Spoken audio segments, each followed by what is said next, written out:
दोस्तों, B are Chopra की महाभारत न जाने आप लोगों ने कितनी बार देखे होंगे, लेकिन शायद ही आपको पता होगा कि बी आर चोपड़ा आखिर कैसे अर्जुन और भीष्म पितामह के बीच का जो युद्ध का सीन था, उस युद्ध के सीन को शूट करने के लिए किस तरह के टेक्निक का इस्तेमाल किए होंगे।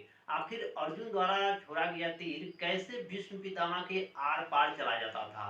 आज हम आपको इसी टेक्निक से जुड़ा हुआ और आज आपको बताएंगे कि शायद इसके बारे में आपको जानकारी भी नहीं हो। दरअसल दोस्तों, बी आर चोपड़ा साहब इस तरह के सीन को शूट करने के लिए 3 तरह के टेक्निक का इस्तेमाल करते थे।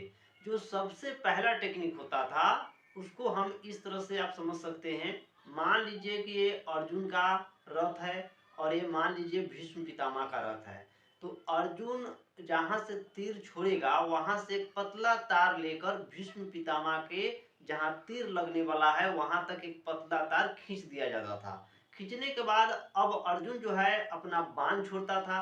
तो बाण जो है, जो पतला तार खींचा गया है, उसी के रास्ते होते हुए कहां पर जाता था, भीष्म पितामह के पास जाता था।